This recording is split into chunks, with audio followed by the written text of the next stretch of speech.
This is Planes, Trains, and Automobiles, the show about everything that gets you from here to there. Your hosts are Robbie and Terry, both 15. Every week they break it down so you actually get it. Show about everything that gets you from here to there. I'm Terry. And I'm Robbie, and today we're talking about your car making strange, horrifying, embarrassing noises and what they actually mean. Because your car is basically trying to talk to you, and most of us are just not listening. Rude. Very rude to the car. So let's start with the most classic one, the squeal. You hit the brakes, and it's like a tiny angry bird lives in your wheel. That's actually your brake pad wear indicator doing its job. It's a little metal tab designed to squeal when the pads get low. So the car is literally screaming, "Hey, pay attention to me," and people just turn up the radio. Guilty. My uncle did that for 6 months. How did that end?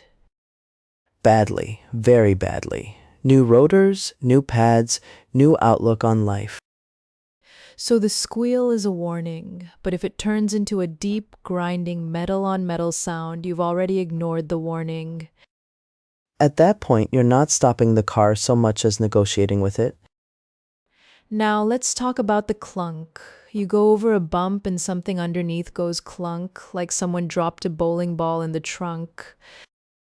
That's usually a suspension issue. Worn ball joints, loose sway bar links, or tired shock absorbers doing their last gasp. The suspension is basically the car's skeleton, so clunking is the car saying, "My bones hurt." Relatable honestly. Shocks and struts are supposed to last roughly 50,000 to 100,000 miles, depending on road conditions and driving style. Which means if you live somewhere with potholes the size of swimming pools, closer to 50,000 for sure. Meanwhile, there's the hiss, like a slow, sad pss when the engine's running. Hissing usually means a vacuum leak, a cracked hose letting air sneak in where it shouldn't be, messing with the engine's air-fuel mix. The engine wants very precise amounts of air and fuel, and a hiss means air is crashing the party uninvited. Worst party crasher. Worse than your little sister. Hey, but yes, a hiss can also mean a coolant leak, which is a whole other level of bad news. Coolant is what keeps the engine from turning into a very expensive campfire, so leaks are not a drill. Okay, what about the rattle, that annoying chicka chicka chicka when you accelerate? If it speeds up when you speed up, that's often a heat shield, a thin metal plate around the exhaust that can loosen and vibrate like a tiny tambourine. Heat shields aren't glamorous, but they exist to stop hot exhaust pipes from starting fires under your car, so they matter. A loose heat shield fix can be cheap, like under $50 sometimes, but ignoring it risks it falling off entirely. And nobody wants their car playing percussion solos on the highway. 0 stars, do not recommend. Now there's the knock, a deep knock knock knock from the engine under load. That one is scary. Engine knock usually means the fuel is igniting at the wrong moment, too early, creating a mini shockwave inside the cylinder. It's called detonation, and it is genuinely bad. It can damage pistons and cylinder walls if you let it go. Sometimes it's as simple as using the wrong octane fuel. If your car needs premium and you're running regular, that can cause knock. The owner's manual actually tells you exactly what octane rating to use, and people just never read it. The owner's manual is the most ignored book ever written, and it could save you thousands of dollars. Meanwhile, the hoomp hoomp hoomp sound that speeds up with the car like something is rotating unevenly. That's almost always a wheel bearing going bad. Bearings let your wheels spin smoothly, and when they wear out, they rumble.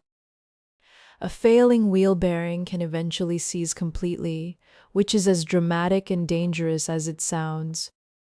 Mechanics sometimes diagnose it by feel. A worn bearing will have play, like the wheel wobbles slightly when you grab and shake it. We should probably also mention the belt squeal, that high-pitched whine right when you start the car on a cold morning. Serpentine belt or accessory belts slipping because of wear or cold temperatures. The belt runs everything: alternator, power steering, AC, water pump. One belt. So many important jobs. Treat it with respect. Replace it roughly every 60,000 to 100,000 miles, or sooner if it looks cracked or frayed. The big takeaway here is that cars are not silent creatures and weird sounds are the only language they have. Every new noise is a sentence. Could be "I'm fine, just a loose shield." Could be "Please help me immediately." Learning to tell the difference saves money, saves stress, and honestly could save your life. And the life of whoever is riding with you, so maybe don't ignore the screaming car for their sake.